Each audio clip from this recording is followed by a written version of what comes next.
Hooked the moment you realize a record-breaking fall of crowds and a 40-meter sprint can crash a stadium into silence and then erupt into a roar you'll remember for years. What happened at Allianz Stadium wasn't just a score. It was a collision of history, hype, and the real cost of fans wanting to be part of a moment they'll tell their grandkids about. I'm diving into the chaos, the context, and the undercurrents that turned a normal round into something you'll see stitched into rugby league folklore. Let's unpack not just the play-by-play, but what this moment says about fandom, culture, and the way history gets consumed in a stadium full of loud voices. First, the scene. Alex Johnston slices through a layer of defenders and breaks the all-time NRL try-scoring record, but the celebration is interrupted by a flood of fans sprinting onto the field. The moment was almost hijacked by the crowd, yet it's framed as Johnston's achievement, except the fans stole the spotlight for a beat. My takeaway here is about the paradox of progress in sports. Record-breaking milestones should be celebrated, but the spectacle of a field storm often overshadows the art of the actual record. What this really suggests is how modern sports fans want to be part of the history they witness, not merely observe it from seats. Context matters, obviously. This isn't just a milestone. It's a milestone in a forever narrative where social media clips, delayed replays, and instant reactions reshape what we remember.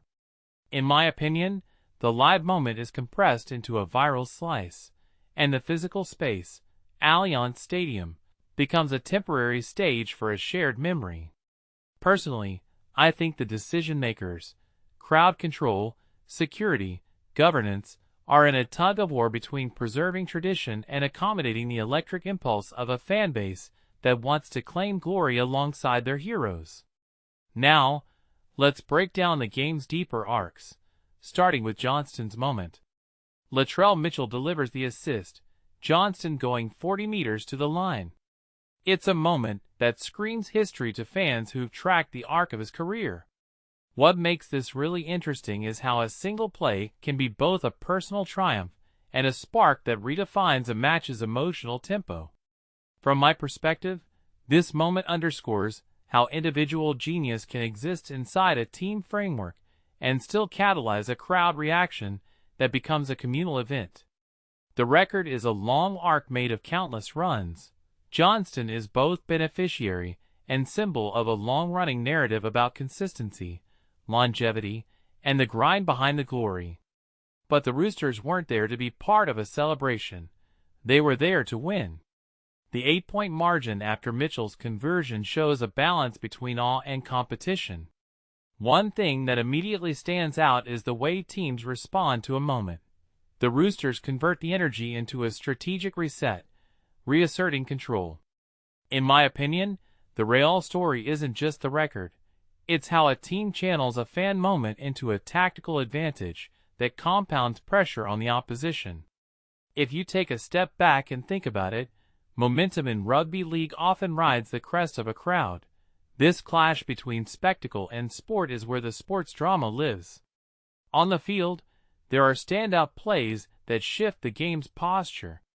Mark Nawaqanitawa's 52nd minute break, aided by Rob Toya's flick pass, is a microcosm of modern athletic improvisation. The finish looks almost inevitable until it isn't, and then it becomes a testament to hustle and improvisation under pressure. A detail I find fascinating is how a moment of individual brilliance can hinge on a set-up pass that looks almost casual in execution, but requires split-second timing and trust. What this implies is that the game rewards players who blend creativity with precision, turning a 10-meter challenge into a race to the line. The tactical chess continues with Daly Cherry Evans' Roosters debut narrative. The early scoring, followed by defensive tightening, paints a picture of a team learning their own identity quickly. What this really suggests is how rosters evolve in real time during a season. A new combination can deliver a spark, then stabilize into a recognizable defensive posture. In my view, this is a reminder that energy alone doesn't win games.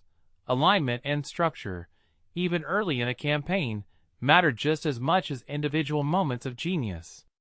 From a broader lens, the crowd dynamics and the game's tempo have far-reaching implications. The crowd's hunger to participate in history can influence match pace, security considerations, and post-game narratives. What many people don't realize is how these crowd-driven moments shape media coverage and the stories that travel beyond the stadium.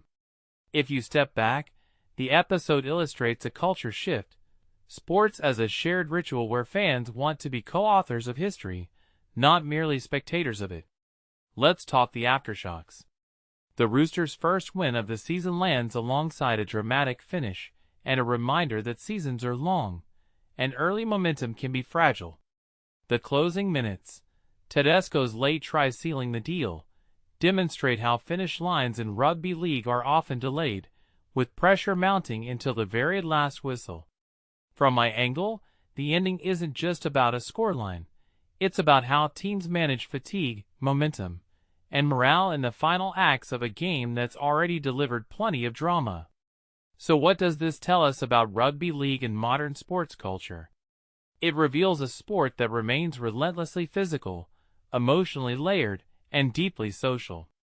The record is a thread that connects generations, but the moment around it shows how fans crave participation, how media sensationalizes, and how teams convert emotion into strategy.